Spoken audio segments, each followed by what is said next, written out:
Okay. Okay. Hey there, welcome to The Horrible Show, the editorial video game podcast from HorribleNight.com. It is Tuesday, February 26th, 2013. I'm your host, Justin Lacey. Joining me tonight in studio is Josh Lee. PlayStation. And Ethan Moses. Yep. And Aaron McNeil. Nintendo! Confused and on the wrong show. Because we're here to talk about that PlayStation meeting, which would have been a better name for it anyway. You guys, we've been sitting on this for a little while. Do you think you're... At least 30 minutes. I'm bubbling over. No, the meeting was last Wednesday, and... No, I'm actually sitting... I've been sitting on a PlayStation this whole time. That's... No. If I had just pulled one out, like Reggie... What a... Pull a DS out of his pocket. Like? Feel very It's a PS1, the O-N-E, so it wouldn't have been quite as painful as like a PS3 Fat. I'm just saying. Oh, it was inside. I mean, that's I was imagining you sitting on top of it, so then because I thought maybe you'd want the big PS3 and then wait till it got real hot and then it'd feel good on your tush. Actually, it has, if you turned it like sideways, it's got like a saddle-like, curve to it. You could probably get comfortable on it. I think you'd be fine. Wouldn't be the best, but you'd be fine. Nothing like a good leather, but hey. Just never look at the slim models the same way again. That's right. Yeah. At least it wasn't a Vita. That thing would be gone. Yeah. Absorbed into that black hole of a butt you got. Maybe that's where the console was hidden the entire show. Mm-hmm. My hallway. Oh, gosh. Speaking of hot dogs from the pre-show. All right, before we get to Sony, let's check on what was going on around the game industry with game industry shout-outs. Ethan, you had something getting you a little riled up. Oh, my God. Yeah, so I've noticed as of late, and I've made this comment, and I don't usually take things too seriously, but I've taken this very seriously, is video game fans are finding all of the most stupid ways to kind of separate themselves from other fans of video games. And the thing that just set me off was the indie AAA confessional, where I believe indie developers were kind of like confessing to the AAA games they played.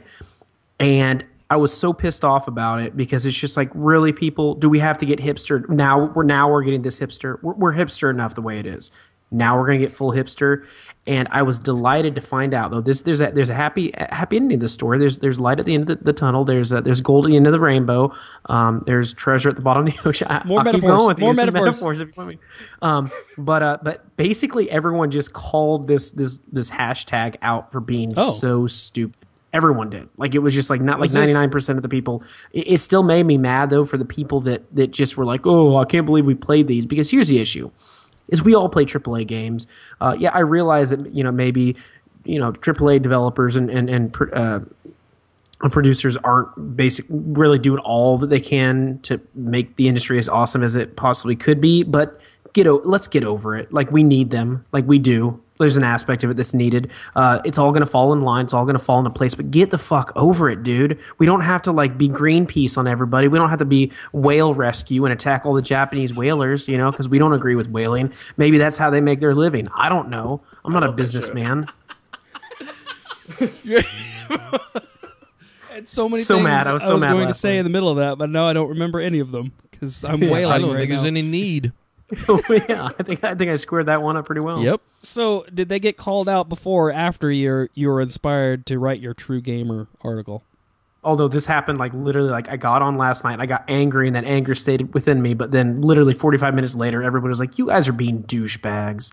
You're being douches. Just stop. And they all stopped, just suddenly. Like, when somebody kind of peeped up, they're like, no, wait a second, before you get all mad about this, you need to know the background story. There's no background story. We're going to buy your indie games. We love you. We love you, indie game developers. Don't make us not like you. There's nothing about you that we don't like except for Jonathan Blow. You creep me out. But other than that... he'll murder you. Yeah, I was gonna say, if you see Jonathan Blow slowly move behind me, just give me like a wave. But no, we love you so much. We love you. We want to caress you, but don't get piney on us. Don't get spiny. Don't make us not want to touch you. You know what I mean? Haven't we discussed Jonathan Blow's van before? Like as far as the one that's filled with corpses, the one that's filled with mannequin legs. Mannequin legs.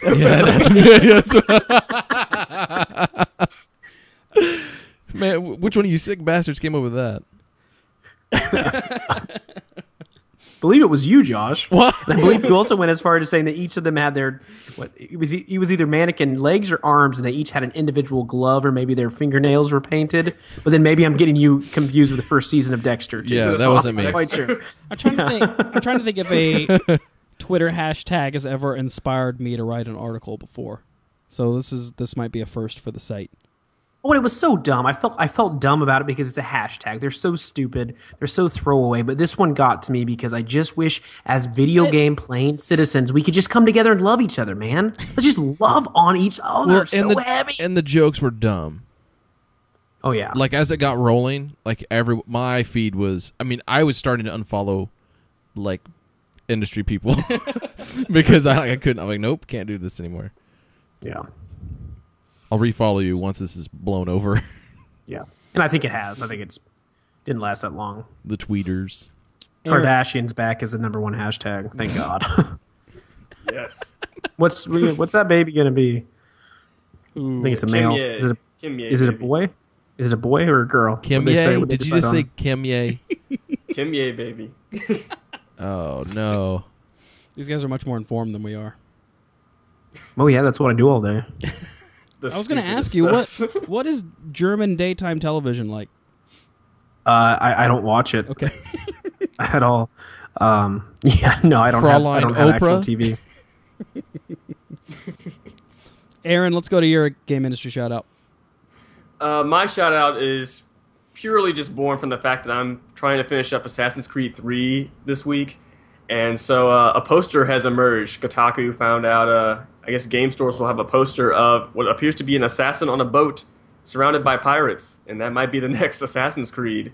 We built all these boats. Yeah, we built all these boats, and we got to use that boat tech. More those naval battles. Let's get some pirates in here. And Assassin's Creed 3, it's all right. I don't know if I really want Assassin's Creed just Spitfire, but pirates, I don't know. I like pirates. Like the plane? Why don't they just make a ship game? They're like, hey, that was like arguably the best part of that game. Why don't we just let's go over here and just make a ship game. Honestly, you might be onto something if they had just said, we're not going to make an Assassin's Creed game this year, but we need to put something out. And honestly, we put so much into boat tech that Pirates Creed. I mean, no, they don't even need to do Creed with it. They just that's fine. Just do it like that. They could do Pirate You. I want to go to land and do because pirates do cool shit. Yeah, like they have to dock. I'm just saying they just gonna stand on their boat and say like, hey, let's do some trading and we're gonna do all of our business on the boat and bring the whores to me. Like that's not how pirates work. They got to get on land and and conduct business. Go to the whores. Yes. Yeah, you know what I mean. So that stuff can be fun. No, I mean I couldn't be a pirate with you. No. The naval battles were awesome in Assassin's Creed 3. And I'm okay with having another naval-focused game, but I'm just I wish they'd be more honest with it. I feel like they're shoehorning this in here even further just to. It's kind of an in-between year. They don't want to fully commit to a next-gen Assassin's Creed game. Of course, this is all based off of a poster, but yeah, could have been for the movie. We don't know. I mean, these yearly Assassin's Creed games are getting a little bit too transparent. I'd rather them just make this pirate game. Like, I'll go along with it. Like, as far as use this tech for something that is just focused on pirating and not the full Assassin's Creed 3 game that was. A bunch of games cobbled together as one, and none of them were all that good. But knowing that's Mario Party. No. Was it? Was it? Or was that a pretty good? Yeah.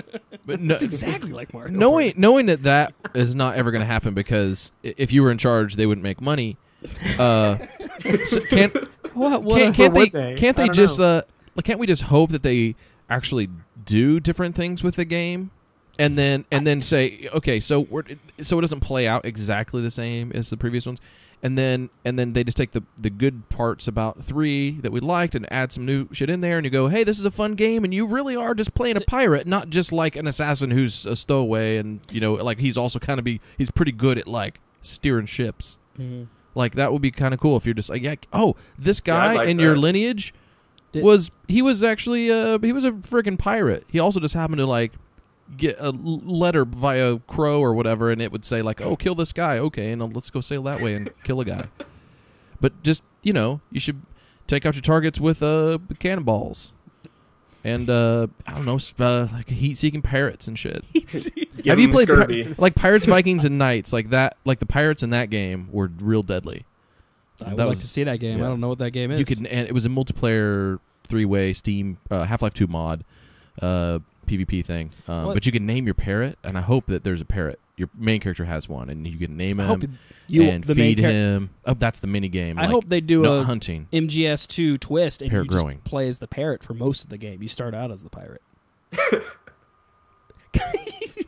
Too far. You just Too far. Cannot have fun with any of my ideas. I got confused. Just follow your nose. Did the posters say Assassin's Creed 4? toucan. Did it say 4 on it? Same difference. What? Did the poster say Assassin's Creed 4? I couldn't see from the image I saw. Okay. But I don't think it does. Yeah, so I don't know. it actually said 4. You sure? I don't know No, if it did. I don't think it does. Oh, okay. So yeah, it's not. Then it's the off-year one. It was just Black Flag, right? It was. Mhm. Yeah, it's like Black Flag. or flags. Ass Boats is going to be the short Ass version. boats. They had Ass Bro, Ass Creed, Ass Rev, Ass Boats. Hashtag Ethan. Ass flags. Ethan, put it on Twitter. Okay. He's doing it. He's doing it. I'm doing it right now. Indie AAA Ass Boats. Yeah. Sea Crows, by the way. Thanks, Josh, chat. did you have a shout out? Or you want me to go to mine?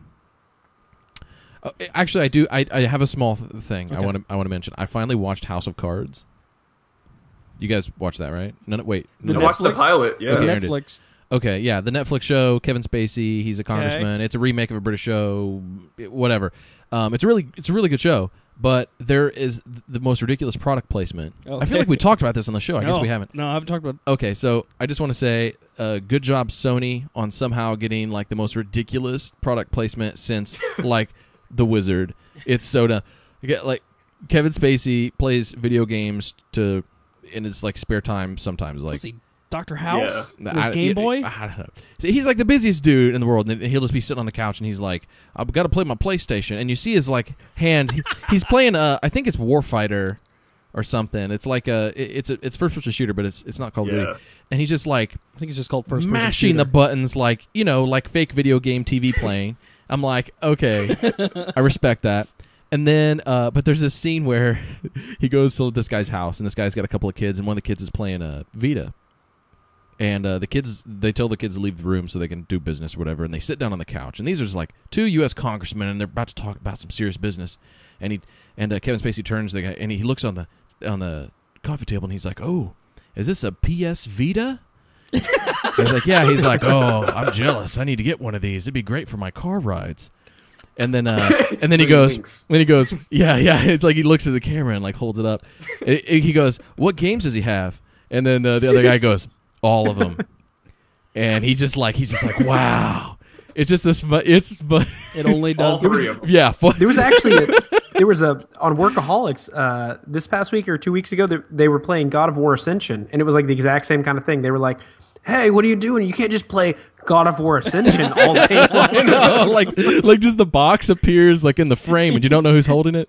It was awesome. But I mean, on that show, you kind of expect that. Like that's like, oh, that's not right. It doesn't right. take you out of the moment too much. But Congressman playing Vita seems crazy. It was hilarious. It just oh man, it was funny. Yeah, Well, we like, had PS Vita. Like no one says it like that.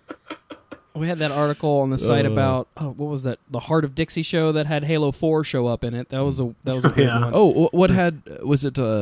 Something had like rage in it. Yeah, I was going to mention Breaking Bad. Breaking Bad. Yeah, that's what it was. And everybody kind of made a big deal about it.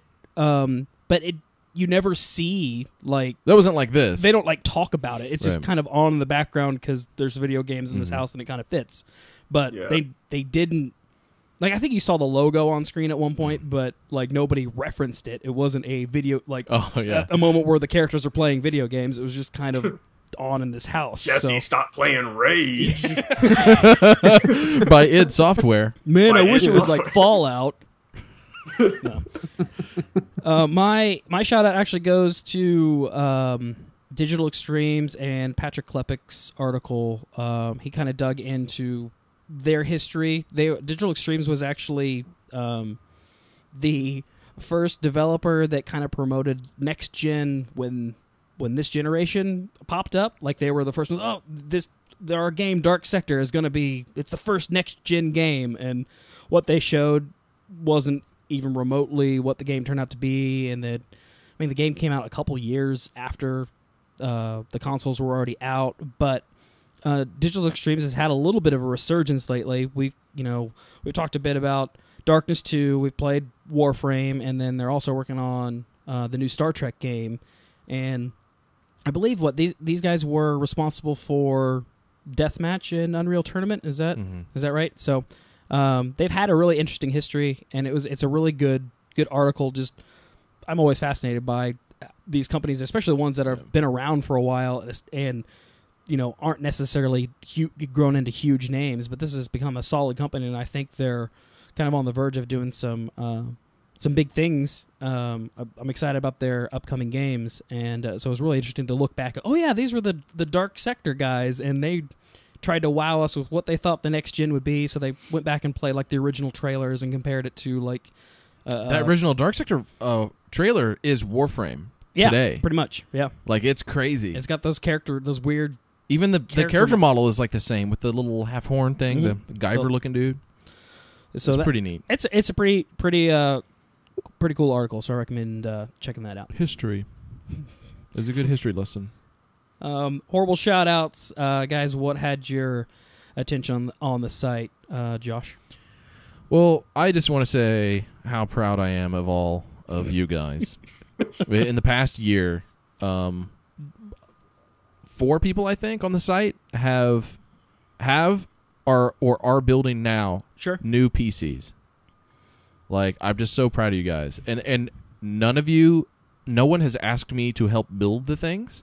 Until we do it live. But yes. Well, but that's not, you won't need my help, though. It's like, I'll do it, but it's like, give me some recommendations and stuff. And then I ask questions. It's like, well, about requirements and stuff. And you guys answer them. Like, no one's like, do this for me. It's been really cool.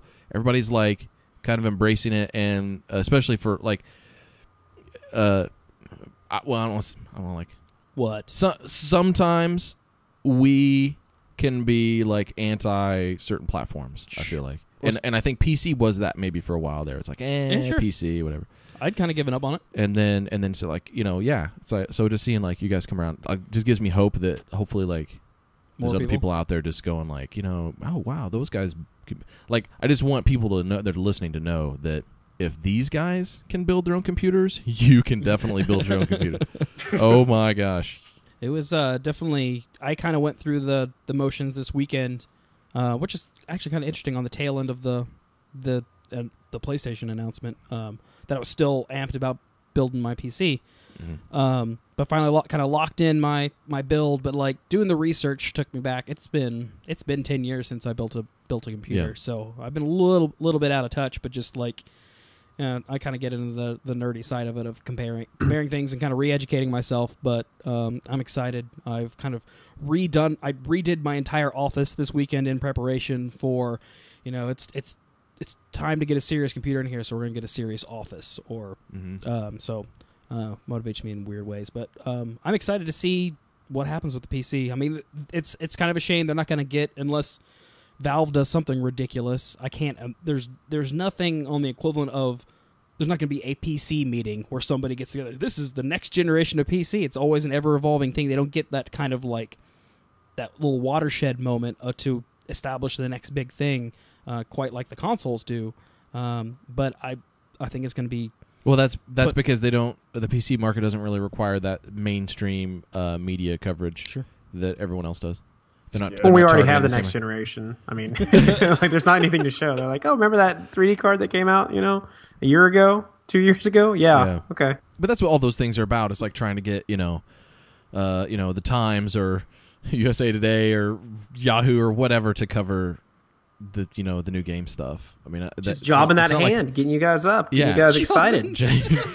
It's not like gamers need E3 or even the PlayStation meeting thing. Like we don't need that. We'll get. It's not even directed at us at all. No. So yeah, I mean, no, it's not for us. So yeah. Although GDC, it's not biased, it must be against us then. All of these are against us. This is it. No. Grab your pitchforks and your other pointy sticks and flames. I don't Grab know. flames. Well, no, but I'm with him. I don't know what he's talking about. I'm with him. No, but not, rebellion.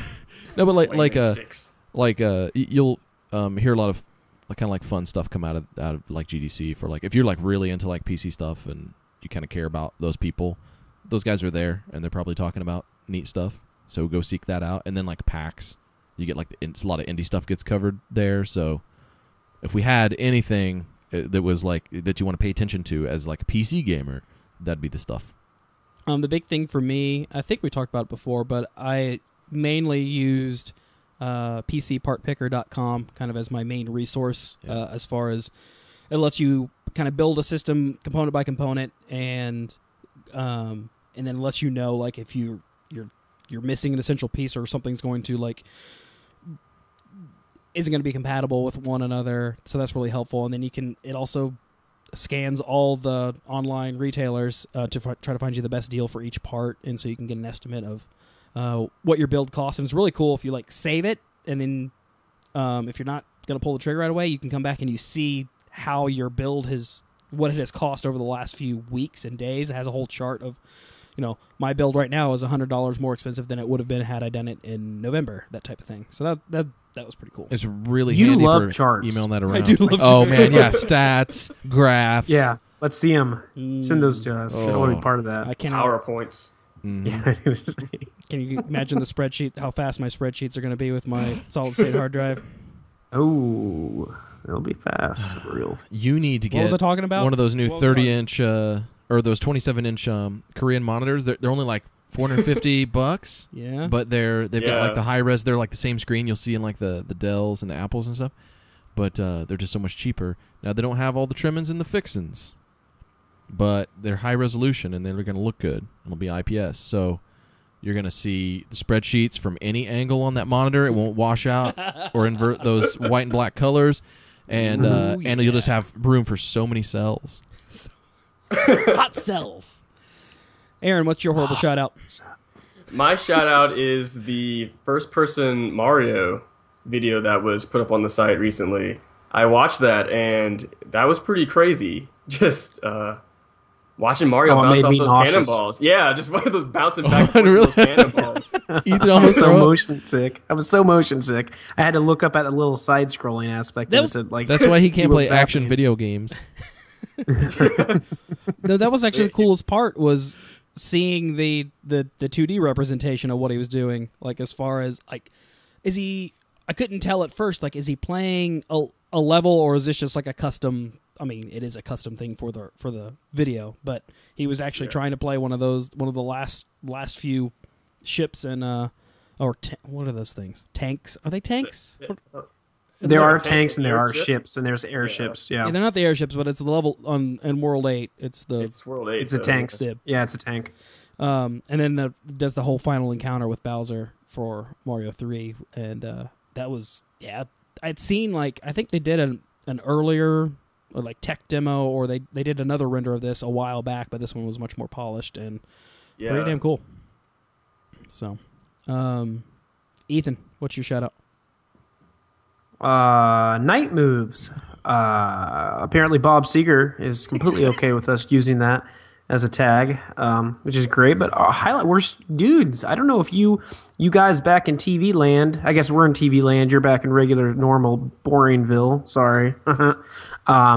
We've been streaming a shit ton, like a lot. Like we've been airing out all of our deeds, gaming and you can watch them, and we have highlights that come from them, and you can see all the regulars. You see Mr. Dave, you can see Justin playing, La Mulana. You can see a little bit more Mr. Dave, Josh playing Aliens Colonial Marines and getting in the most that was actually that's my favorite one so far. There's so much panic occurring during that stream, and then Josh is just frightened horribly. We're gonna keep pumping those out. Apparently, we're logging them up. We're backlogging them. There's gonna be a ton of them. You'll see all of us, all sides of us. Yeah, we've got some of Ethan's queued up here. Gonna try to do almost daily videos during the week. I won't fully commit to that yet, but multiple videos a week. And we kind of promote those midday on Facebook. But just subscribe to our YouTube channel, and you'll get them in your feed. And right now, everything's coming from our live streams that are happening multiple times a week now, and trying to get a variety of games up there, but also just really just looking for those more interactive moments that stand out from each gameplay session, and hopefully you'll get a taste of what you can expect from our live streams, and let us know what you like and what you'd like to see us play, because we're up for anything and pretty bad at doing what we do. Yeah, we're bad at games. Yep. I've embraced it since last week. Josh just kind of threw down the gauntlet of you are bad at video games, and I was kind of thrown off, but I've kind of also embraced it. So, well, I think people like that better. I mean, do you really want to watch someone who's better than you, or would you rather watch someone who's struggling that you can kind of help? Because I get pro tips like crazy mad. Yeah. Like when I do streams, and there's enough people there. I'm getting hella pro tips, and I'm writing them down. Got my own little code sheet. It's great. I love it. Love pro tips. Love you guys. There are gamers out there that want to tell you how to play. Just the tips. He did the little tongue in his cheek thing when I said, "I saw it. I saw what you did." That'd be a great. That'd be like a great show, or just like a YouTube channel for someone to do. Not us, maybe, but somebody that just like really sucks at games, and doesn't even try to be good. What's not us? And then they just go. So we try sometimes, and we're still not good. But it's just like, I suck at games. Come tell me what to do, and then like come help me. And then so like people that just like they cannot not like just constantly be telling people how to do shit right. You can just go in there and just be like get furious and get all your rage out.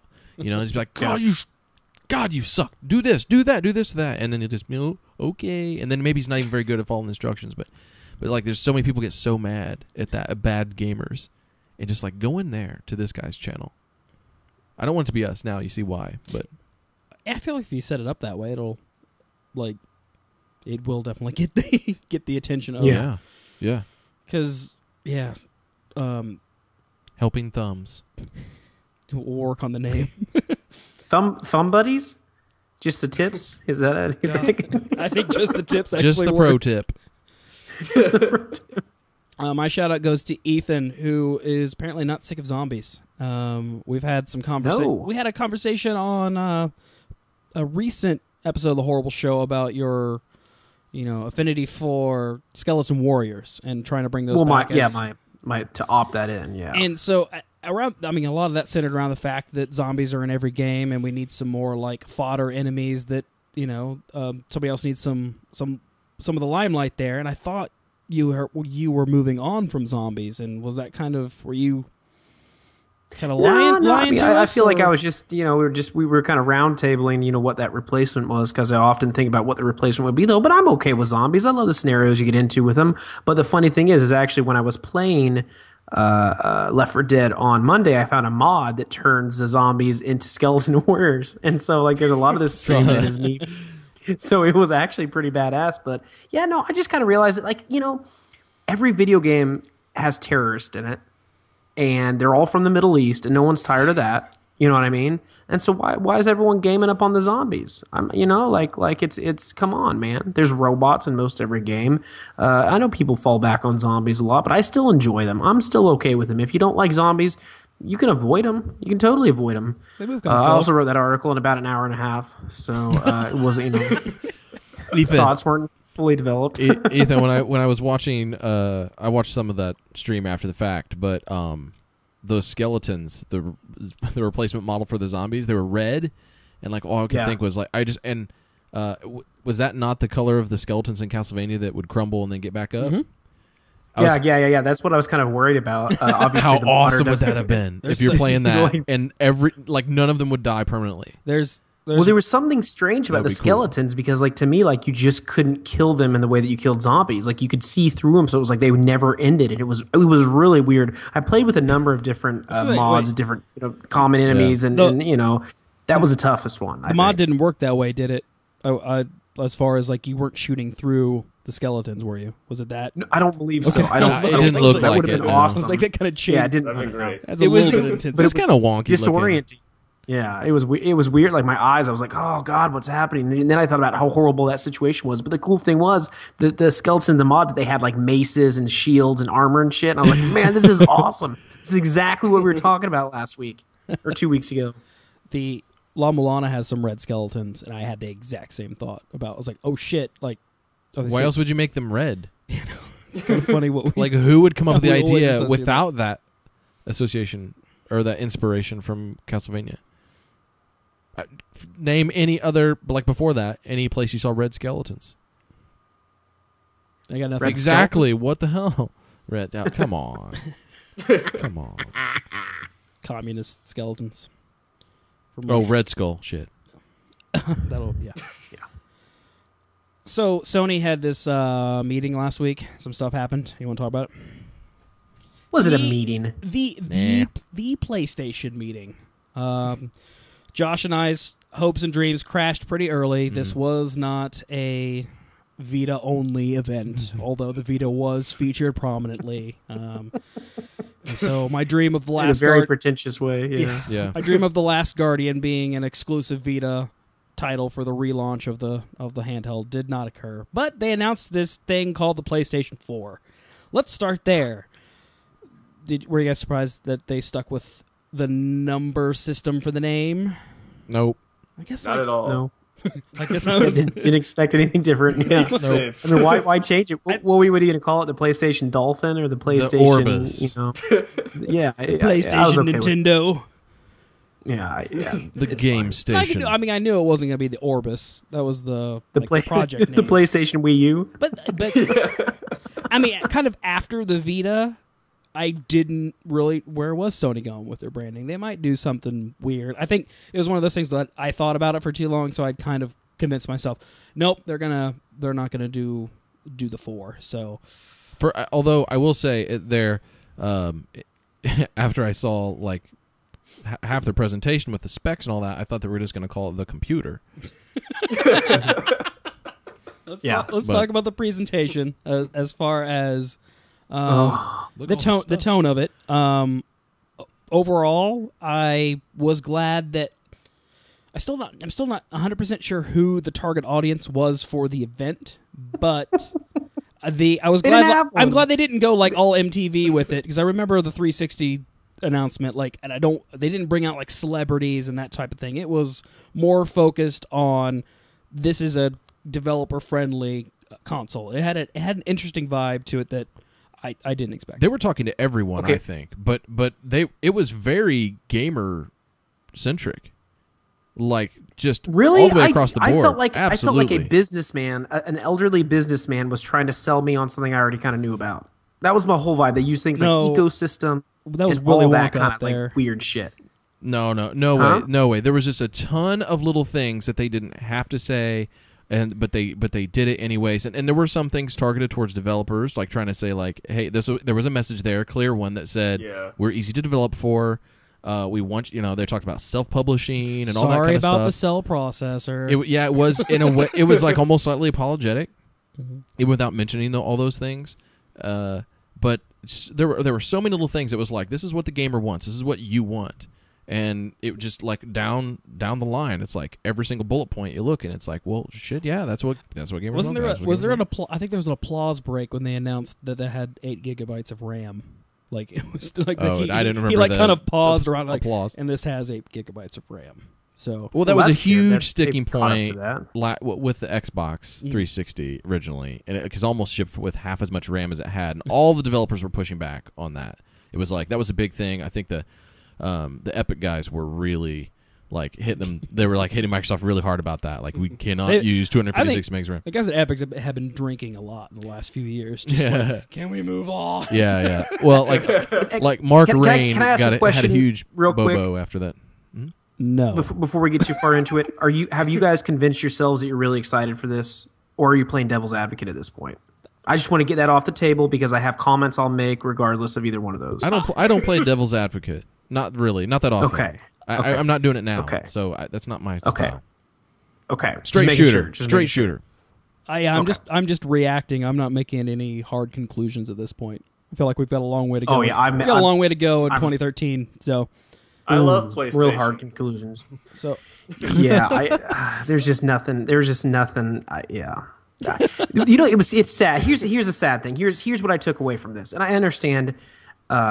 Here's what I took away from it. I didn't get excited in the least, and it has nothing to do with it. Just like the allure of a new console to me, isn't there, and that was kind of disappointing. You know what I mean? Because we've been waiting for so long for this, and I mean, you know, the games, and I don't ever comment on Jim Sterling, but he made a very valid point in his last Jimquisition is they didn't. There's none of the games that are coming out. They're more powerful. Maybe they look better, but they haven't really like done anything. It doesn't look like there's anything like real new, like real big thought processes that are shocking the world and changing things, and that was kind of disappointing because I'm kind of thinking that's what they needed to do. I mean, obviously you had The Witness, which was probably the most unique title out of all the things that were showing off, but I don't know, there just wasn't that. Did you not watch? I don't know, Killzone? no gamer boner.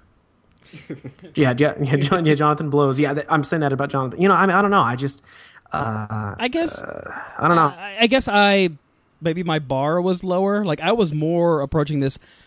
I didn't know what I wanted out of a new console. Like I just know that it's time to kind of change this stuff. I knew that they weren't going to go off the rails with The Crazy Train? they were going to go off the rails with how powerful the system was going to be. This wasn't going to be a huge leap that you're going to immediately notice visually. And Ethan, are you still there? No, he's not, but right. I'll get it when it comes back. I knew it. So I kind of already set myself up for. They're not going to really wow us with visuals. They're not going to wow us with graphics power. But it's going to be a better. They're going to try to make a better platform, and I felt like, in that regard, they had a really solid start. Like I wasn't running away from this like, you know, shouting from the hilltops, I'm going to buy a PlayStation 4 out of the gate. But I think they did what they needed to do, and so it was just kind of, yeah. This, like, I'm anxious to see how Microsoft punches back. Okay, so I don't think that, as far as just talking about the different kinds of like looking for new gameplay and that kind of stuff, I don't think you were going to see that. There was no way you were going to see that this month. Like, it's still super early. I mean, they didn't show that many games like being played live. It's for a good reason. Like this, every time there's a launch for a console, it's like, what current tech do we have that we can build something off of in the shortest amount of time that can also be like cross-gen plat. Yeah. and so, you know, we can put it out and sell some units on the new systems and the old systems. And so, you know, because it's not a big install base at launch, we know this. So there's no way we were gonna see anything super crazy. Although we did see some stuff from Media Molecule that did show just that. I mean, they were trying to say like, hey, look, we figured out that move thing. We figured out how to do some cool stuff with it with the new system. And I think all this does it. And I'm guessing Xbox is going to be probably similarly spec'd. And the increase in the power of the hardware itself is like it's basically just kind of like pulling away the barriers that the older systems had. They were getting super long in the tooth for like it's so much like. You had to be so efficient to get that newer stuff that you're developing on a PC that's kind of higher end, and you're like, well, but our target system is just so much lower in hardware. And then so now it's like, okay, all right, now we're kind of even across the both of the major consoles and the PC. It's all pretty even. So now let's just Like Clean this now, up. Yeah. Now let's just focus on like, okay, what game do we want to make? Because it doesn't really matter what system it's for now. We don't have to make compromises, and that's exciting to me. Like that, just seeing that, like, oh wow, they did put like they're actually putting like good hardware in this thing. Mm-hmm. Like the specs. Like I know most people just don't care about that kind of stuff, but developers do, and that gets me excited that they want to see that, and developers are excited. Like Mark Rain was talking about just how much he loved it, and I mean he's a tech guy. He wants to, they've got a new engine, and they showed it off, and it looked really good. And John Carmack was just tweeting today about he's like I can't talk about PS4, but let me just say they made some very good engineering decisions. That guy doesn't know how to joke. So when he says something like that, he really likes something about it. The tech guys, they like what they've done with architecture and all that. So I'm excited about just the possibilities. At least they're not going to be like held back. Developers aren't going to be held back. Yeah. And I don't really care about their new Connect Eye thing, whatever. They have a dual camera thing, and touchpad on the controller, whatever. And the Move, meh. But like just core games, they're just going to be able to do the same stuff they would be able to do on a PC now. Aaron, what was your kind of general reaction? My reaction was very similar to what Josh was saying. I'm glad if developers are happy, I'm happy, because if they can do what they want to do, then we only benefit from that. And so it was kind of a very standard show. I mean, they talked about the tech, they did the games, but I wasn't expecting anything crazy. I wasn't even expecting to see as much pre-recorded game footage as we saw. I kind of thought it was going to be more of a boring show where if you like stats and these specs, you'll get off on this. But it was it was fine, and if the developers can work with the PS4 and do good things, and same thing for the Xbox, then I'm fine with that. I'm happy. I think we've got Ethan back, maybe. Ethan looks like he's back. Yeah. Let's see how long this lasts. WTF? Yeah, we didn't like your negativity, so we kicked you off the show. No. Oh, that's not negativity. Really? You think that's negative? I'm just giving you a hard time. No, there's people that'll be sad about that. I just, it has nothing to do with. Okay, now I'll admit, with the Wii U, I was like, fuck the Wii U. But with the PS4, it was just like I want that wonderment and amazement that we used to have. Do you remember that? Like it's like the difference between like the Nintendo and the Super Nintendo, the Super Nintendo and the like PlayStation 1. It's just like where is that? We don't have that, and I think it's because. Is that okay that we don't have that? Huh? Is that okay that we don't have that though? Like no, not anymore. It's not. There's just it's all games. It's not hardware anymore. I think that's that's the issue. It's not hardware. It's games now. But I didn't need. So to me. I didn't need this meeting to tell me that was kind of so. I guess my expectations. That's not what I went into this expecting. And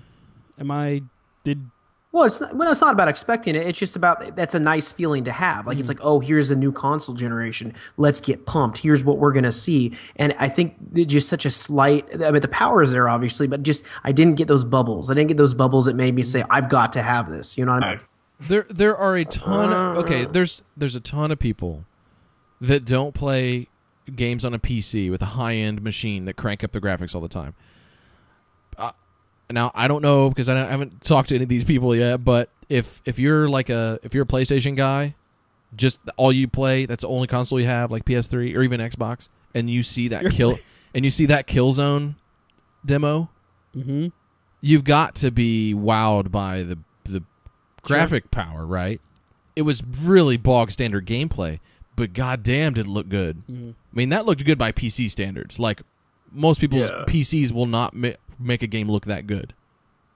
Most people's won't. Well, yeah, but I'm not speaking. I can't go into the hearts of everybody else. That's speaking from my heart. I'm saying I want to be excited. I don't give a fuck about anybody else being excited. Right, yeah. I want to be excited. You know what I'm saying? Like it's just I don't know. That's just one of the things. Like, and it has nothing to do with like I know everyone's like, oh, it's PC snobbery. It really isn't. I'm just like to me, I'm like, okay. To me, what that press conference, what I wanted out of it was, I need to validate buying another console. I need to validate jumping into this, or and it just I didn't get that at that point, and maybe that's not a bad thing. Like maybe it's not a negative thing at all. And everyone there creeped me out too. So that's kind of what I want to get into next. Is let's go through some of the some of the segments. They did have some interesting characters. I was a big fan of Mark Cerny. Did the initial he did the initial presentation of all the specs and introduced the PlayStation 4 and the background behind the philosophies of how they were creating the console. And he had this whole kind of Willy Wonka atmosphere that everybody was picking up on, just because he was kind of in awe of everything that they had accomplished. And I don't know, I was really glad that it was that style of presentation rather than either the businessman or just like hardcore technical facts. Like, I thought it struck a happy medium between trying to get people excited about it, but also showing that they had a plan with this and they kind of knew what they were doing. I thought he was a good presenter. Yeah, I thought he just wasn't my traditional expectation for that. And I go back to previous E3s with their duck demos and that type of thing, and there's just something more natural about the way that he unveiled this, and also it's just something very very calm. It wasn't a show. It wasn't like I had this fear that we're going to get an MTV presentation. Not that Sony's really ever done that. That's more Microsoft's thing. But it was just steady and confident, but not cocky. Because you go back to the announcements of the PlayStation 3, and that was kind of where Sony really started to lose people. Was just like they had this kind of we know better attitude, and like it's more of a. So what do you think of this? Like this sounds like the right path, kind of what you want, and we can, we want some feedback. Like, I don't know, it felt a little bit more open that way. I actually would have preferred if the cast of Teen Mom would have come out and announced something. Like, something that would have been fun. I would have enjoyed that. Honey Boo. Because I'm a huge T fan. Yeah, that's actually TLC. Their console doesn't come out till 2 years from now. So well, they had the guys on stage that know the products and the services and the brands and all that stuff. I mean, they had the right people up there for, like, I'm glad that they just didn't have, like, Kevin Butler, like, kind of personality. It was just like, hey, some of these guys they're kind of nerdy, and that's okay. Like, that's the stuff where, everyone bitches about E3, and then you hear people say, I wish they would just put the nerds on stage to talk about the stuff. Like, Cerny's, super nerd. Right? And Cerny? I thought it was Cerny, but I could Cerny? I call him Cerny. That's my Cerny. thing. That's my nickname for him. But yeah, like the nerdiest dude. He looks like super awkward, but he's enthusiastic and he knows what he's talking about, and that's all I give a shit about. And I appreciate that. But then again, I think that's part of that, like, who was the audience, and I felt like I was like, oh, at times they're kind of talking to me, Yeah. I think I kind of expected Jack Tritton to show up too in that segment and beat us over the head with the PlayStation 4. But yeah, I love Jack. But they set the tone right. Like, it didn't, like I said, it didn't feel like a business meeting the way that it started, especially with all my fears of them just calling it the PlayStation meeting. But so yeah, take your pick of the next presenters, because there's some characters out there. We gotta talk about Nate Fox. Can we please? Just move on to Nate. Run away, go with it. Let's just jump right. Man, that was dramatic, wasn't it? I thought he was gonna cry. That's not the game that you get emotional about. Oh, I don't dude, think. I don't think that was emotion.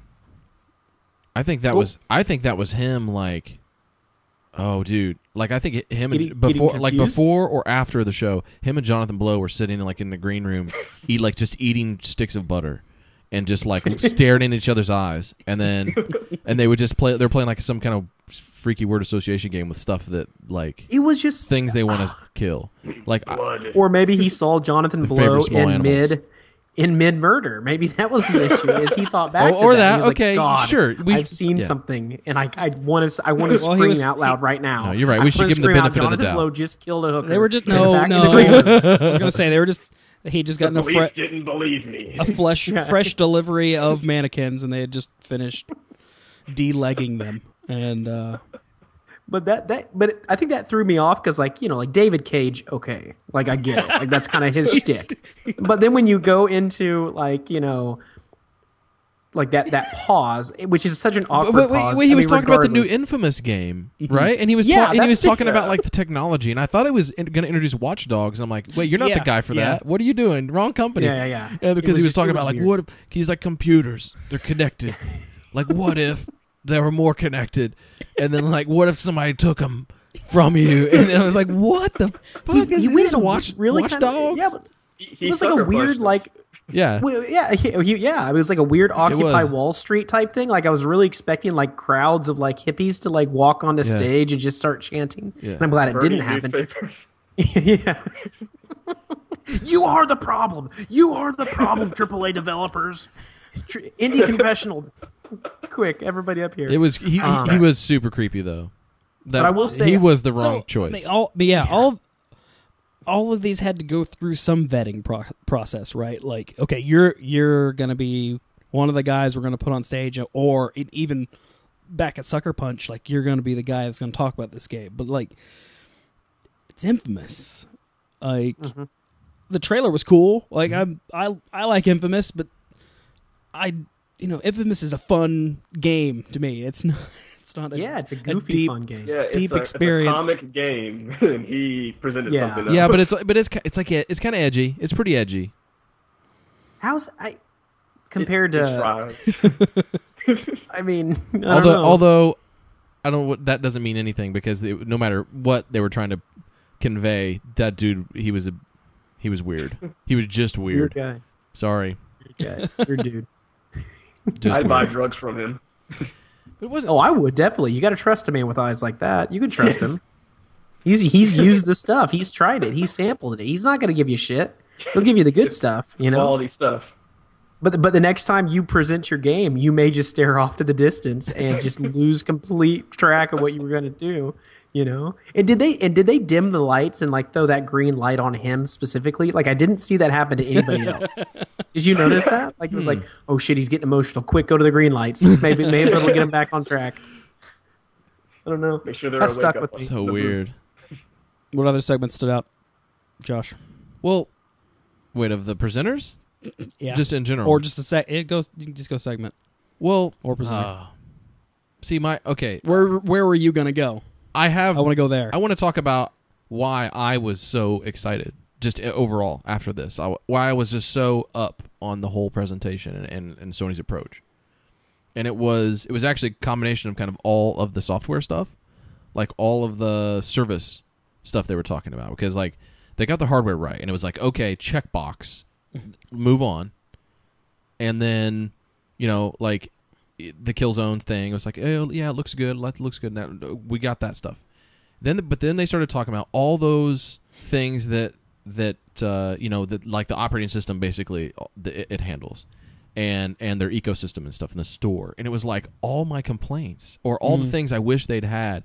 It's like they addressed all of them.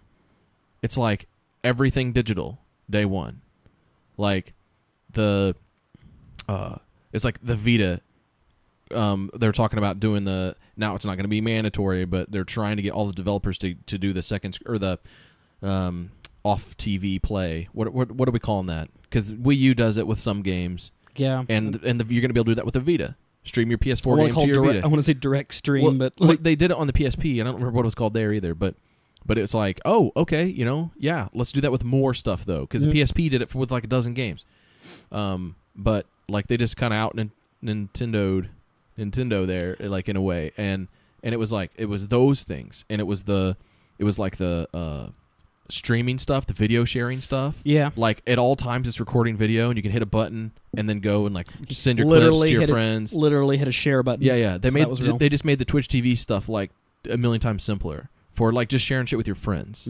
And then there was the like the Gaikai stuff was kind of up in the air still. It was like, this is kind of weird. But the one thing they said, and I've been saying this for a while, it's like, if they're going to do that stuff, it's like, you hit a button, like, and you start playing the game. It's like, that's the point where it gets to, like, the level of convenience where all that storage should just kind of melts away. So you just go, you say, like, oh, look at these games that are available right now. and you hit a button and boom. You don't have to wait for that gigantic download. So you kind of, now you're still going to have bandwidth issues for some people because they just don't have the internet connection for it, or they have bandwidth caps. It's going to limit them. But if you don't, and hopefully you're going to go shopping around for better internet service if you get one of these, but just being able to, you don't have to worry so much about like, well, I don't have like the 50 meg internet package. I've only got the 12 or whatever, but it's plenty to do the stream and play. Mm-hmm. Like, just how amazing is that? And like, what if Microsoft doesn't do these things? Yeah, that's kind of. And then you look at this and go, shoot, this is for somebody who likes to do the digital stuff. Well, like, if you like to be connected online, it's like they're doing a lot of things that, like, Xbox Live doesn't do. We went from a Sony ecosystem that was like very, very limited, and honestly, like when you looked at this generation and how long it's gone on, you can see its age with the PlayStation 3's interfaces. Right. And that was the first thing, knocked the user interface out of the park. But having like all of these options, like, I don't know how well any of this stuff is going to work, but again, looks like it looks like a really solid platform to build off of, or a solid foundation to build off of. And I feel like, I don't know how much everybody's going to use the sharing and the streaming, but these are smart additions for the next generation. Look how many people are now trying to like put their own stuff on YouTube. Mm-hmm. I mean, YouTube is flooded. Twitch is flooded with people streaming their stuff, and if there's literally a button on the controller that says share, and you hit that at any time, and it's gonna do that very thing. And then other stuff, you can. If you're having trouble in a game or whatever, they said, like, oh, you can have a friend take over your controls. Like, what? I mean, first of all, that's going to backfire so bad. Yeah. Or they're, like, leaving hooks. I hope so. They're leaving hooks for developers to basically leave, like, what they call them, like, director tools, where you could get into their game and provide guides for that player. Which is control the ducks. It's just as the other guy tries to shoot him. Which is just crazy. No one's ever done that. I mean, yeah, like it's there. Like, that's the kind of stuff I was excited about. I'm like, hey, here, and that kind of goes back to Ethan's point. It's like some of this stuff can be used. Like, if all these tools they're laying out are used, like, yeah, you could see some cool experiences here. And I hate when there's not parity with these features. So if like Microsoft doesn't have some of this stuff, you may run into some problems there where just developers just are not jumping on board with these things. It's like, well, we're not going to make it work with the Vita because this is cross-platform and we don't have the resources or whatever. Sure. I'm like, well, that sucks, But at least they have, it's optional. It's not like a Nintendo thing where you have to use the gamepad. It's also kind of weird because you want a certain amount of parity so you can really count on those features to be used, but I also want some distinctions to help me make that purchase decision if that's the route I want to go. Mm-hmm. So that's what I'm most curious about to see in Microsoft's response, what Microsoft's been doing. And I really, I love being the fly on the wall, just like to see, because we'll never really know like what was a complete surprise to Microsoft and what wasn't. Like, who knows how it's going to be spun? Yeah. But I'd really just be like, oh shit, we didn't think of that, or is that even possible? Like, were they kind of using the same kind of think tanks, and like in this day and age, can they really like surprise each other? It just lots of smart new features, and I honestly was worried that some of the development troubles that we've been hearing about these consoles, that they had rushed to these decisions and they might be behind the times even before they announced them. And really, it was kind of like proud of Sony for thinking through a lot of stuff and kind of recognizing some of their problems. And so I feel like they have, like I said, I feel like they have a solid foundation going forward. I'm still holding back on my excitement. I don't know. Like, wasn't as excited as Josh, but I thought they did a good job. Oh, also, are any of you guys PlayStation Plus subscribers? Mm-mm. I was Aaron? At one point. Okay, so, or at least you're probably aware of all the free games that like Plus subscribers are getting. Like, that's been like a great deal, for collecting, building a game collection. But they're talking now, and this is kind of post-conference, but they're talking about different subscription levels So, and it was basically, I don't know if it was said, if Harai said it, or if he just, like basically kind of alluded to it. But since all the titles are going to be digital, they could have a subscription level basically where you would get all the games. Like that was like a thing. Like that was, and I don't know how they do that and satisfy PlayStation publishers everything. and stuff. But like Yeah, what? But okay, let's just a what if scenario with this. Because now's the time. Like, what's the price have to be before you guys go, hell yes? I mean, and would this not be? And if it was reasonable, $9.99 an hour. you know, because couldn't this be like the thing, the killer thing? Like holy crap! Well, again, Like, what if it was $60 a month or something like that? Like the price of a game a month, but you got all games or something. Now, But I don't you think it's get them? realistically. I don't think that's going to happen. Just You get them while stay with me though. yeah. Who knows? Like that would be the only thing that kind of would frighten me What about if? that. But I guess you could also say the same thing for, I guess Steam doesn't have a subscription fee, but that whole struggle. Do we own the games? Do we not own the games and whatnot? But I think it'd be $3,000 a month. That would be the, Yeah. that would be the coming in point. Would you be for okay the- with for the- that? For the wealthy Nah. PS3 owner in you. Yeah. Can I voice one concern about the streaming? please. Considering I want to. I like this idea of streaming. I like that people can stream their shit online. Okay. But I also like the idea, and this is how I feel about a lot of media. And this is not me saying this pretentiously. This is just me saying this in a realistic sense. Is I enjoy the barrier of entry there is for streaming. I enjoy that it isn't necessarily super duper easy, and we're not super duper flooded with just shit. You know what I mean? And so that's the only thing that kind of makes me nervous about really making streaming too easy, because I think I and not that everybody would stream, but I think that it could get annoying unless they worked certain kinks out. You know what I mean? Yeah. If my activity. I mean, just feed- imagine our Facebook, like if it's on a Facebook page, or let's say imagine all the updates you get, because no longer is it you set up the stream, you pop on, you just hit a button. That ease of access, which is such a weird point, because it's like, oh, it'd be great if we had it that easy, but there's also something to say about putting the time and effort into that kind of stuff, or maybe that doesn't even matter anymore. But I just feel like my Facebook is just going to be like, Dylan was playing, Killzone, and it'd be for 15 minutes, and just having all this shit. Like, I just feel like there's going to be like the internet might collapse. Like, you realize that? Well, it's all good. No, Do we have the internet. Do we have enough storage for this? The internet is already so noisy. You're not going to notice this. I think it'll be bad those first few months of owning a PlayStation, but filters are coming. The noise will, you'll be able to discern like which ones to actually pay attention to. It'll be a mess there for a little bit, but it all kind of sorts itself out. I get your concern. Like, do you really want everybody to stream their stuff to you? But like, dude, we don't have to worry about this. We're all Twitch users, and they're using Ustream. Oh, yeah, done. I did forget. It's It done. is That's Ustream. true. Yeah, that is true. It's true. Touche. On the other streaming side, they did kind of hint at the backwards compatibility side of that. And Josh, you and I had a conversation about it before the show. Even as that rumor kind of leaked that instead of doing straight up backwards compatibility for PlayStation 3 games, that they might use the Gaikai service to stream PlayStation 3 games. And they said they want to get like the entire PlayStation library through this at some point. 1, 2, and 3. Yeah, at some point.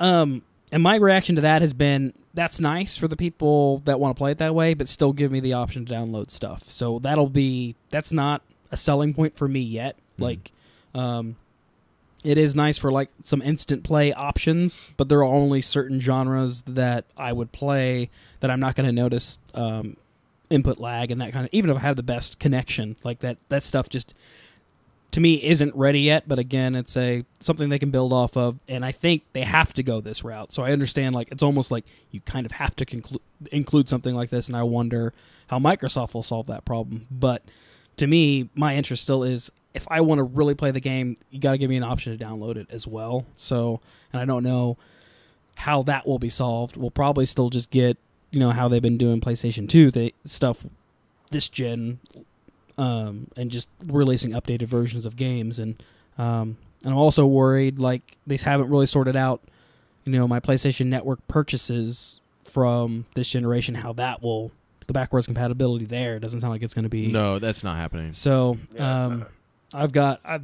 that was why I bought a PlayStation 3 originally. It was my last console, but I bought it for the Blu-ray and for PlayStation Network exclusives. So that was kind of That's kind of frustrating, and that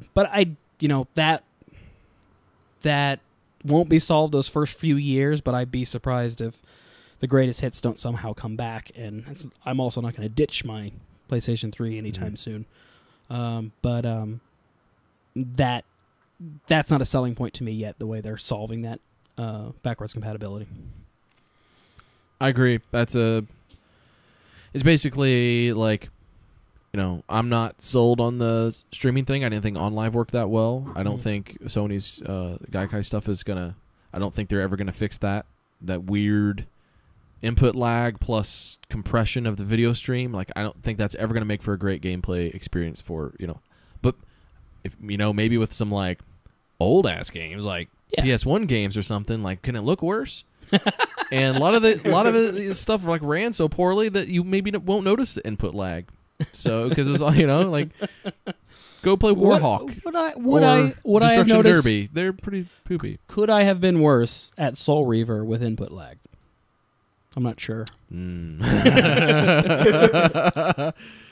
But yeah, it would be cool if they did have that as, like, I'm sure it'd be part of their subscription thing, because there's no way to handle the DRM for like your old purchases for those games. So just like bundle, oh hey, you have the Super Platinum Plus package, you get all these games.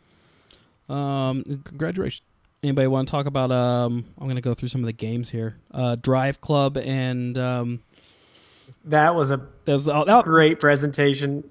I think that was to me that was creepy. Hot car seats. That was creepier than the Infamous stuff. Like, that was I think so too. Those are the MotorStorm guys, right? Like, when did they become car fanatics? What the hell? Oh, I was looking at the dude's pants. I don't usually stare at dude's pants, but I was waiting for like a small, like a darker shade of Gene to suddenly show up, because he loves the microscopic details of cars. He was talking about like the direction paint was going and all that shit. I was like, dude, stop it! Like, it's like, we were just talking about maybe people might share too much with the streaming, and he shared way too much at that point. So what happened? So he's been working on another, the other exclusive racing series for Sony, and that's got to be like an interesting world within Sony when you probably have access to the Gran Turismo guys. And I just feel like his Gran Turismo envy kind of got out of control in his small little world the last few years, and we're kind of seeing the results of that. Like, it felt, when I kind of heard, like, so I was watching social media while this was all going on, and I caught the stream after the fact. But when I was reading about this, I was assuming it was the Gran Turismo guys doing the presentation, and I came back and it wasn't. I was like, what this guy, like, has some envy issues, and made me uncomfortable. But the actual, I mean, we didn't see much of the game. Oh, it looks great, and it's got a first person view that's Drive like Club. Kind of different. You can walk around the car and stuff, and it looks like it's part of the game to do that. Would it be better with Kinect? But no. Okay. Nope. And but the club stuff sounded cool. Like, it's basically like, you join a clan, kind of that kind of thing, but then you race against these other clubs and stuff like that. I was like, that, maybe that's kind of stuff is like kind of advancing the social scene in the racing games is probably what it needs, because like race, at some point you're like, how good can the cars look? How realistic can your physics be? Like, the racing games look great and they play great already, like, and they've been like that for a while. So what else are you gonna do? Like, well, let's make it more fun to play with other people. I liked that. That sounded pretty neat. I like the idea. I mean, it's not like some kind of amazing, advancement or something. I'm just saying that was interesting. No one else thought that sounded kind of cool? No. I think I was way too distracted by the lump in that dude's pants. Way too distracted at that point. So yeah, and I definitely, I mean, group racing. I mean, it's. I think he's moving in a good direction. I just hopefully he gets past the exterior of these vehicles and then the interior. You know, soon after. Because I mean, man, I want Microsoft to announce their group racing game. You got Drive Club and group racing. Group racing. Yeah, group racing. There was I saw a show one time on I can't remember what show this was, but it was like a documentary thing. It was about a guy who was in love with cars, and he actually made love to the cars, like physically. The act. Where would he? Can I ask where? You can ask. Where? You know. Where would you put it, Ethan? Well, there's a couple of places actually. Now that I think about it, all of those, right in the Drive Club. Let's just say it didn't always run on gas. Ooh. No, that part I made up. Can we? They didn't show it. Can we vote on most unnecessary game? Why are you looking at me? You've started this. You've awoken the Ethan, and I'm not comfortable with it. But actually, this was the natural conclusion to that presentation, I think. So I don't blame you guys too much. Excuse me now while I have sex with it. Yeah. Absolutely. So, one of the most ridiculous moments live was just the build-up for Blizzard's appearance at the event. The announcement. They were there. Holy fucking letdown. Hey, Diablo 3 is coming to the consoles. So, who? What? Who is? That's Yeah, cool. that is my You know vote what? for most Hey. unnecessary. You realize the shitstorm That's cool. that's going to start as a result of this. That has already begun over this because of the idea that there's more than likely going to be offline co-op. Yeah. People are going to be so pissed about that. I feel like they should have just not even released the game. Just keep working on the PC version of it. It's unnecessary. It's like, I think I kind of cringed. I was like, you really want to open that now? I mean, I think the storm post Diablo 3 has kind of calmed down now. Like the people that are playing it they're gonna keep playing it, but everybody else has kind of moved on, and just kind of like, yeah, who cares? Like, it's you know what? A bunch of people that have not been able to play Diablo are gonna be able to play it, and on the couch co-op Diablo. That sounds fun as hell. Like, why would? That's great. That's a good thing. I don't think so. oh no, it's not bad. It's not a bad. I don't think it lends itself to the. No, I don't think it's a good thing. I think it's a bad thing. Baldur's not a Gate Dark horrible Alliance. thing, but just a thing that they could have avoided. They could have done something different. I don't know. No, they Diablo 3, wouldn't. I mean, this was it was a safe announcement. I don't think it was a bad announcement. I think it's not a bad thing to have Diablo 3 on consoles. I don't think it's a bad thing that This is probably going to launch on the PS3 and PS4 at the same time this fall. Mm-hmm. That's pretty cool for people that if you haven't been able to play it on the PC. It's a good game. I was just making fun of It's gonna be it for like the tension of like, oh shit, Blizzard's here. This could be, Right. Blizzard's working on a lot of stuff right now.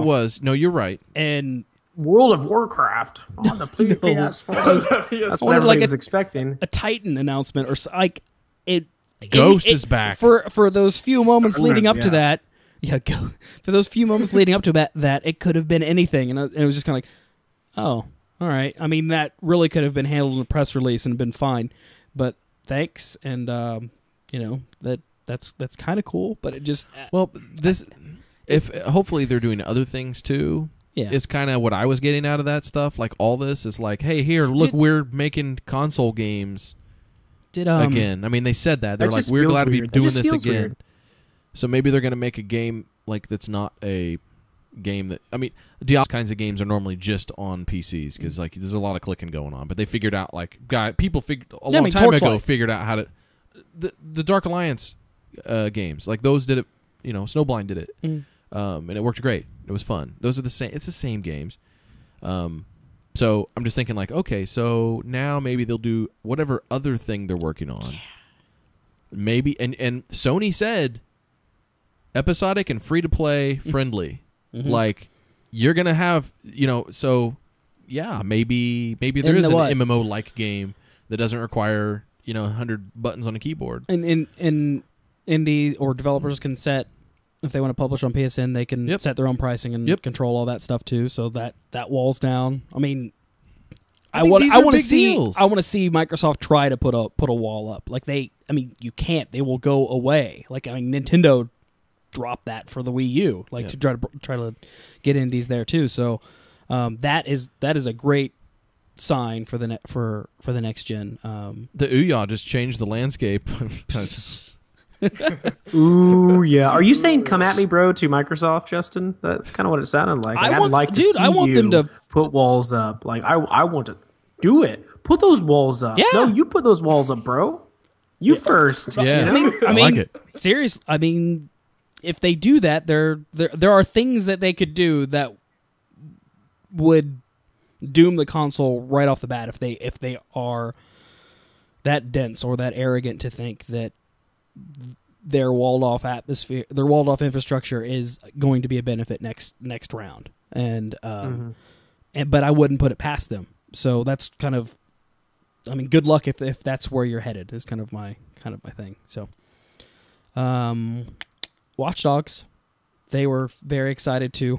Yes, this is a PlayStation. This is a next gen game. Yep. Even though it's still coming to the Wii U, that was kind of surprising too. Wait, it's still coming to the current systems too, but it's going to launch on everything. I feel like there was so much of a relief of like Destiny had that moment. Cerny really had that moment with when he announced Knack. That's like, I can finally talk about my game because they have to wait for them to announce these consoles, which was just not very. It was pretty. They kicked off the show with like that was the first game. It's like, really? That's cute. You know what? It looks like one of those. It looks like that's like the kind of game you play on PlayStation. You know, it had that kind of like it had the sensibilities of like a Jak and Daxter. Actually, or no, those I kinds was of games. my So, Ratchet. So yeah, when's Ratchet and Clank showing up? right. I was like, yeah, okay, this is a kind of which isn't a bad thing, but it was like, but I'm don't go excited. stylized to start this off. That was kind of odd. And it ran like shit on that Vita. They were Yeah, when they were doing the streaming thing. I'm it's cool that they actually had the balls to do it. They said, hey, look, and here we're playing the PS4 game streaming to the Vita, and they were doing it on the stage and live. And I was like, oh, that's cool, but it's kind of chugging a little bit. Not the highest frame rate there. Not looking so hot. But they did it, so we know it's like a thing that works. There's that. Yeah. I mean, Yeah. be really curious to see how and if that is laggy. But what was your reaction to Watch Dogs this time? This is our second look at it. Looks fun. Looks like a fun game. I'll play it. I think so. Yeah, it looks neat. I like it. It's got that. I had like a real Assassin's Creed vibe. Sure. I'm like, man, this is but the hack everything thing actually. I don't know. Like they didn't show a ton of it, but I liked what they were doing with it. Of like, it was just it was magic. It was like, blow up the barrel. Like there was an electrical box on the outside of this building, and a guy ran by it, and the character hacked it to blow up to knock him down or whatever. And I was like, oh, he just shot the barrel.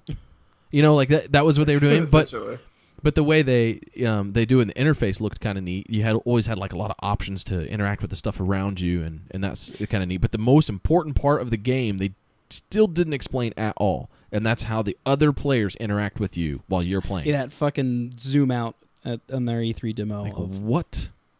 It was that another player in the demo that was like you saw they were controlling cameras. Like, what were they doing? Were they on their iPad? Because they were talking about like second screen stuff. Like, were they actually on their own system, like their own PS4, and were they like looking through these cameras and looking at a map, and like were they running around the world? What were they doing? And they didn't say any of that stuff. So, and that to me will be the most important part of that game, and what'll make it really fun. You guys worried at all with some of these games that are doing the cross-generational releases? They almost have to, but honestly, when I saw Watch Dogs last year, I was like, with that and Star Wars, I was just kind of hoping, okay, these are just next-gen games. They just can't really say it. But I was kind of disappointed when I was like, yeah, and it'll be on PS3 as well. I was like, I'd rather you just focus and make an awesome launch title. Like, especially with a game like Watch Dogs, I think, I think new that's like that's one of those games. Yeah. I mean, that's like Killzone, like those kind of games. Like I'm relatively indifferent too, but like the idea of a Watch Dogs is like, okay, so let's take advantage of the power of the PS4. Like let's go all in. This is what's going to separate you. That's what gets me excited. And again, there's that weird little at the beginning of any console life. There's that weird kind of there. Everyone's trying to figure things out because obviously, games look way better now than they did when both PS3 and Xbox 360 came out. But to me, it was like, man, Watch Dogs should be gigantic and should be too much for the PS3 to handle. And that's what I want to see, is I want to see the games that couldn't even possibly be on the PS3, like that are just way too out there, too much shit going on. So, in the middle of all that, well, actually this weekend I was putting together my kind of recap article, and I came across basically a piece that had this, it was basically an infographic for this, but showing the fidelity of character models as you increase polygon count like 10 times.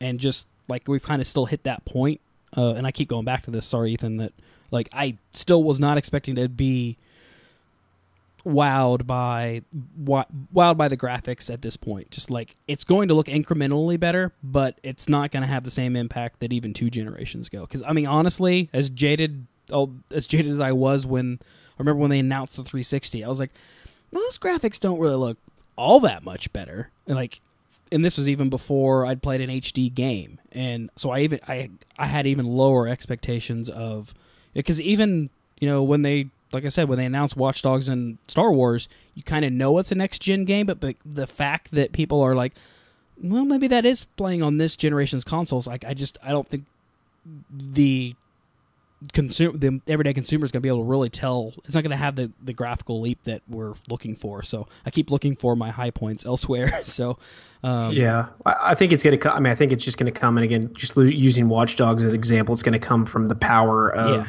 a bunch of crazy shit going on at the same time. Like you're not going to have because open world games have that weird kind of limitation that there's there's stuff going on behind the scenes, but maybe not as much stuff as there possibly could be to really make you feel like you're in this world. And I think that's like going to be the big difference, which is what I'm waiting for. And that's when I said, graphic wise, like, no, we're not going to be blown out of the water. I wasn't wowed by that. That's why I wanted to know more about Watch Dogs. I wanted to get something more than Killzone, because Killzone looked great. That's awesome. But I wanted something that be like, okay, man, we're moving along. We're chugging along. This is great. There's more shit going on. This is going to be an open world game, but it's not going to be like the open world games we've been playing, because it's going to be just deep. And I mean, with Watch Dogs, I imagine I mean, like so you look at like Elder Scrolls Skyrim in terms of open world, and you have all that weird, kinky kind of patchwork of bugs and whatnot, that mess. What I'm thinking is, okay, now we have a game like Watch Dogs that has that open world, has all that depth, but you don't have to mess with any of the bugs because it can support it at this point. Like, that's what I'm looking for. I'm looking for demand. GTA, and you can stalk someone all the way across the city. It keeps track of where they go. Like they don't disappear. Yeah. Your Carl Johnson. Well, it looks game? like they're doing that because, like, with you like getting the information on the characters and whatnot. I mean, they're going to have that kind of stuff going on, and that's the beneath the hood type stuff that, like, I'm looking forward to. I'm looking forward to gigantic monster. I want to watch Dogs to be monsters, and just storming the city. No, I'm just kidding about that, but you know what I mean. Like, they're just throw shit at me, man. Let's get in there. Let's see some crazy shit. Aaron? Motherfuckers. You're trying to jump in there. Yeah. Do we take all your words? A lot of my words have been taken, but yeah. I mean, you're pretty much right. The jump from, one generation to another, the graphics, I mean, they look better, but, as a person that plays a lot of different things, I see a lot of different images. It looks better, but that's not the reason that would be remotely excited about the next gen. But it's pretty much, I want what Ethan wants, is like just these open worlds. I want a lot of stuff going on, and I want these systems to support that. Yeah. And I just don't want, here's a car driving away, and now it's just, it's how Skype just vanished in the middle of the street. And track of it, but I suppose that just want to go and it just do more than we've ever seen. Yeah. Yep. You roboed. I think I got the gist of it. It just I want the technology to support open world immersion that we haven't got before, and for Skype to actually Work. Yeah, we can stream games. We can't stream a. It just completely. Yeah, Skype just took a dump. That's why we don't use Skype. But then Google doing it too. Yeah. Man, we just took a huge dump. We still got him over here. We can hear him, but that one dumped him. Okay. Anyways, question. This was kind of going through my head as this became more. The PlayStation 4 looked more and more like just a computer. As they kind of stripped away a lot of the Sony-ness to it. Like, did Gabe at all react at all to this? Because I started wondering, like, honestly, like, okay, what is this? What is this Steam box, whatever that might be? What is that going to be in comparison to something like this? Because if they're opening it up, like, yeah, he did react to this. What was he fired like 100 people from about. No, that's unrelated. I think. That's not how they fire people there, man. It's a commune. Yeah, that's right. Everyone got together and said, well, this PlayStation 4, we're going to compete for everyone. Why didn't we think of this thing first? Yeah, he didn't react to it, did he? Because I feel like I've been on Reddit for the last week, and I feel like people would have been yeah, they would have said something about that because they love him there. So I don't think so. Yeah, I mean, hey. Well, what's it mean? I don't know. It's just this is like, I don't think any of these things are going to change the way people. It's like you're either going to play stuff on the PC or you're not. As of right now, because there's still a bunch of stuff that's just going to be, it's going to be just better on the PC, or it can only be done on the PC, or whatever it is. Or guys are just like, you know what, I'm not going to develop for the consoles because indie guys or whatever. I guess maybe. But at least the console gamers just now have all those other options, and that's great. I guess I started to think of the potential of a Steam box to be, more of a plug and play type of device for console gamers that don't want to make there's still a hurdle for a lot of those gamers as far as, sure, there are a lot of options on PC, but sometimes that makes it more complicated to play. I still really believe that some people just don't want to go through those hassles, and I was hoping that Steam box kind of solves that for them for their living room gaming. But if Sony is closing the gap on that machine, which I think they're doing with this console, there might be less of a demand for that solution. Versus right now, I think there is a demand to get something more out of my living room gaming. But Sony may have diminished the need for that a little bit more with this. That was kind of.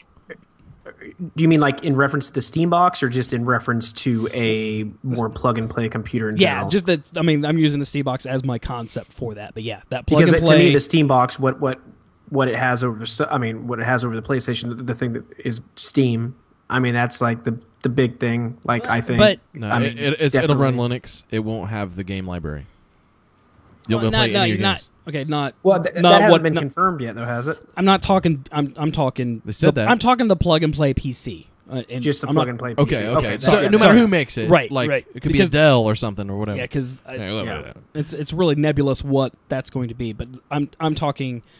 They've closed the gap on this plug and play PC, which is what I've been after for my living room, and I think would be more friendly to console gamers than just a high-end gaming rig that they've custom set up and they're getting in there and tweaking things. If the PlayStation is more indie friendly and they've got the hot free to play games and stuff like that, if they actually get the software for, what do you need a PC in the living room? That was what I was. But it's really just all about the software. It's like, do you have will it support mods? That's the thing. That'd be nice. They didn't mention mods, but that probably wouldn't come up in this conversation. Nah, well, I don't know. Yeah. So who knows? They all have a hard drive. Every PS4's got a hard drive. Mm.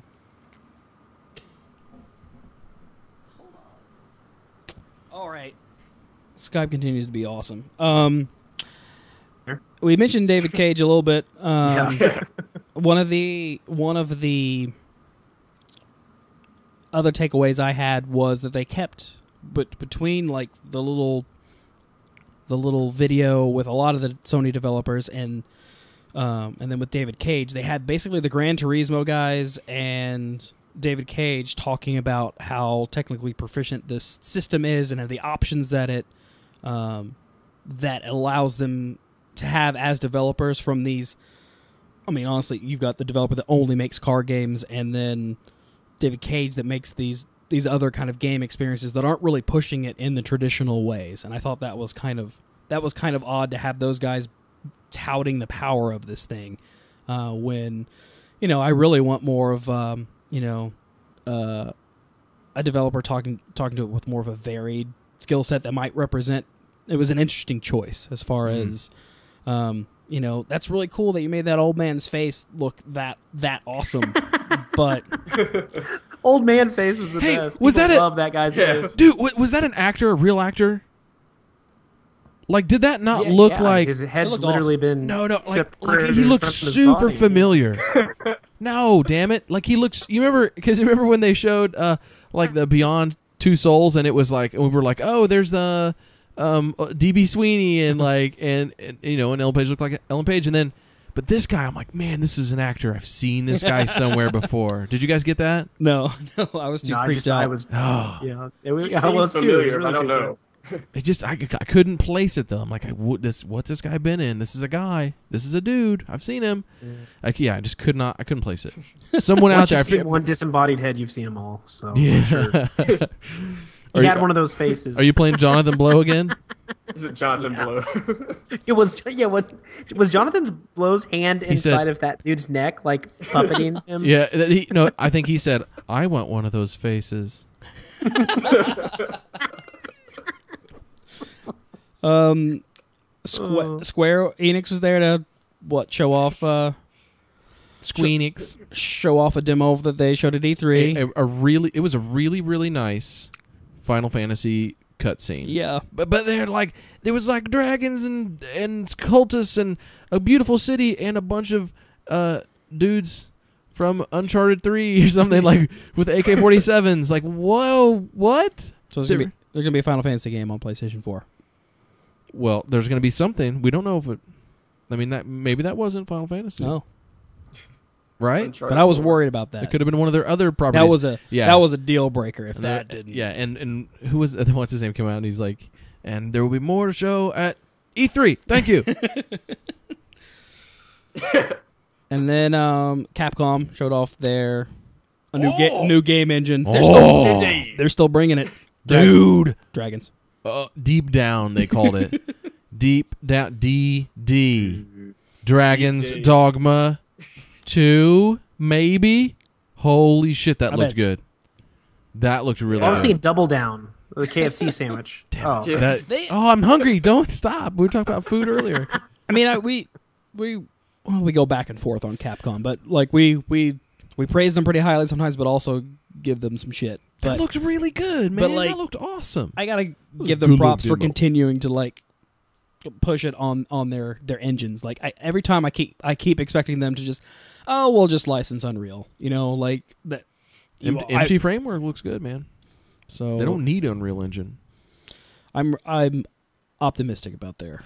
We just don't know what that is. That thing they showed. I just hope that was a thing that you're going to control directly. The Capcom we've had isn't the Capcom that's there right now. Just like the turnover that they've had with employees, like in their creative teams.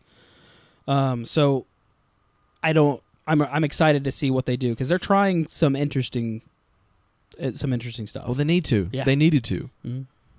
So I mean, let's be honest. Some of their big franchises. Well, Devil May Cry, I think that was a big comeback, but Resident Evil is just like it's going down in flames. Like they're gonna do open world. What are you talking about? No, I mean I think I'm hoping like with a lot of these that the next gen gives them an excuse to reboot some of that stuff. But the Devil May Cry sales may argue against that, unfortunately. But any other moments that you guys want to point out before we wrap this up? Controller. Oh yeah, we talked about the share button. We didn't talk about the light bar. No. I want to talk about those sticks. Okay, they're in the same place. Yeah. But they're not just domes anymore. They added the lip thing that I think is so important that I loved so much on the Xbox, the transforming controller with the transformer D-pad, the silver ones. And Ones that come with fall Cybertron. it's still like it's convex instead of concave, but it's got this like a little lip around the edge of it, so you don't slip off. Like I love that, like that. I'm telling you, man, my thumbs on those PlayStation sticks, like on the DualShock sticks, they're just slipping off. My thumb gets sweaty and whoop. And so and then I end up like accidentally pushing in on the sticks and hitting was it L3 and R3 or whatever. Yeah. And I end up hitting those. Yeah. I end up hitting those accidentally because I have to push so hard so I don't slip off. Those little grooves are going to solve that problem for me. And it's such it's a tiny thing, but it's such a big deal for me. I was so happy when I saw that. Josh approved. Yeah. I didn't think about that. Those are some slick sticks. Yeah, I just hate those. I just hate those little mushrooms. Yeah. She's like, ooh, just the little slippery mushrooms. Too bad they I don't want to play games with those. Too bad they didn't move it, though. Move one of the sticks. They didn't? No, you got the two. I thought they were in the same spot. No. Oh, I thought you meant like they didn't they weren't using them like it was a fake analog stick. I thought you were talking about sorry. No, I mean position on the controller. Right. Yeah. Well, yeah. I prefer the one up high, but yeah, I prefer both of them up high probably, but that's just my thumbs. You can 3DS for that. Yeah. Or Wii U gamepad. Or what was it? Razer has that one, right? That you can swap the four different sections. I didn't know that. Yeah, I think that's theirs. That sounds like Razer. Yeah. It's probably some MLG Pro config turbo macro controller. Pro tip. Yeah. So, anybody, this prediction time as far as like anything you want to throw out about what Microsoft does in response, or maybe what Sony was holding back and they'll show us at E3, or hope they show us at E3? Some questions that need answered. The Xbox 720 is going to have tank treads. Because that's what the PS4 did not have. Xbox 720 is a truck. I bet it's the size of a stereo receiver and the weight of one. But they make it out of just solid steel, like an inch thick steel casing. I want them. It's got no backpack fans. Straps for easy movement. You can pop it on your back and play on the go. You have to put it in your fridge. To Google Glass, so you could wear your glasses and play games and just lose yourself to reality. Comes with an ATV. Mm-hmm. It comes pre-packaged with an ATV. The console itself is going to cost about $15,000, but that's fine. They're going to subsidize the gas for you. Yeah. Are you reading off of something right now? Are you reading off one of those like a funny meme picture? No. I'm actually that's all coming into my head. I think about it all day long. I wanted to call this out a little bit. Did any of you guys care at all about them not showing the console? Like, I didn't even notice. No. In the beginning, I would have thought it'd be nice to see what it looks like, but it ultimately doesn't matter. It will. They'll show it. No one will make a purchase decision What if they based did on show that. it? What if they did show it? What if it's the old man's head? What if that is a console? And that is what we're. No, what if it's that? What if it's that weird creature that the Media Molecule guy was sculpting when we thought he was going to make a wiener, and then instead he made that thing? On the other side, what if they did show it and then they still changed it? It wouldn't change. It doesn't matter at all. It will not. I was so annoyed that affect any purchasing decision. That became such a big takeaway for so many people. Yep. Like, oh, it was weird. They didn't show. I mean, there were like actual news reporting, like articles, like saying like in headlines, like PS4 absent. Like what? PS4 missing. It's a plastic case. They told you how much RAM it has, and you're bitching about the plastic case. You might want to go take a nap. It's nap time for you. That was make sure that was the most frustrating point of the evening, I think. My TV stand. Because I was yeah. Oh, I don't like that color. I'm not buying it. Like I said, I wasn't as excited as Josh, but I was like, yeah, Sony did a good job. And then just to read that, like, really, that's your takeaway. Like, I feel like this is a new start for Sony, and they did what they needed to do to kind of set that in play, and the weird details that people get hung up on. I hope it looks dumb. I hope they make the dumbest looking thing, because people will still buy it. I hope it won't matter. Like the Famicom. Oh man, I wish they would have just called it Orbis and made a big old circle, like a big sphere, like an orb. The orb. Console keeps rolling away, and it would have one little flat spot. It would be like the Magic 8 Ball thing. I don't know why it's popping. And you pick it up, and there's Kazurai's head. I was picturing, what if it was like a Where you shake it and it shows you like the different executives. if it doubled as a robot vacuum cleaner. So you Yeah. just don't know where your PlayStation's going to be. Oh yeah, these are. I almost bought one of those, man. That's really. That cool. would be one way to get closer to your. I mean, a lot of people like become kind of attached to their robot vacuum cleaners. Be a way to come closer to your. Oh hell yeah, your PlayStation. So What if it's clear acrylic PlayStation Clear with like cold cathode like lights in it, and it's just like it looks like the gaudiest PC case you've ever seen? That What would if be it's a hilarious. fish tank?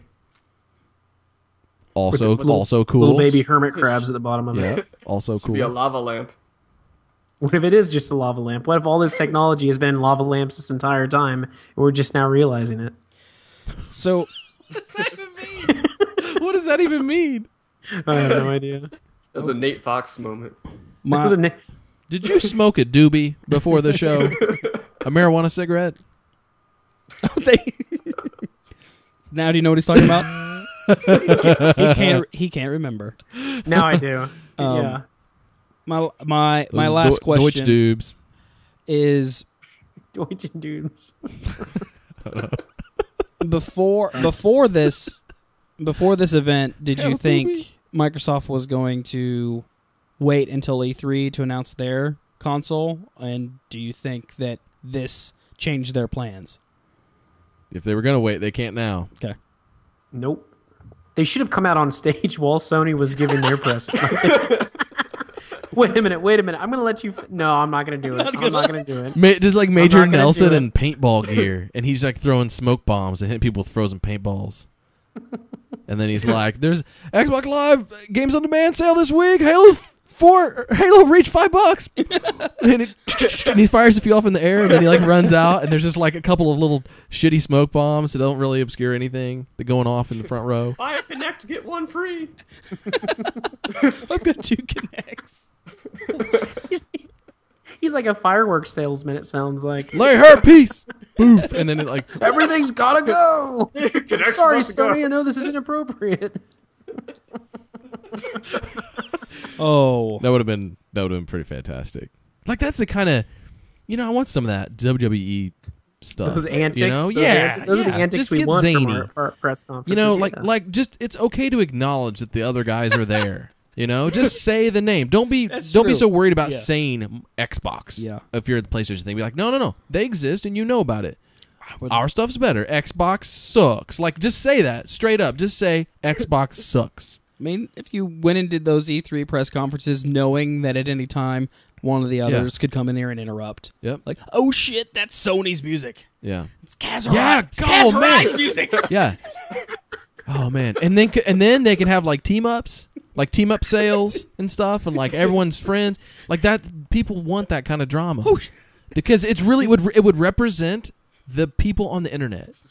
Like because Yeah, that's it what really they would. do. That's them. Oh. Who's the Microsoft spokesman now? What's that weird floppy haired dude name? The Crash Bandicoot. No. I've it's no longer Peter Moore. I can't say. I was going to say Reggie and Kaz come out with Duke controllers to beat down Roger Moore, but I can't remember. Roger Moore. Sorry, Peter Moore. Can't, That'd be even weirder. let's just make it Major Nelson because he already has a Okay. name that's like a stage name. So yeah, now He sounds like a crappy wrestler. Reggie and Kaz, yeah, show up. Never mind. It was funnier in my head when. Yep. Yeah. So Remember that crappy Fire Pro wrestling game that came out? So And you Take Two use and your avatars? WWE have a thing now. 2K14. I think that's going to do it. That's the PlayStation For Sony. meeting for Sony. Now They're done. Wait and see Microsoft's response. Rumor is possibly April. I bet that sounds kind of.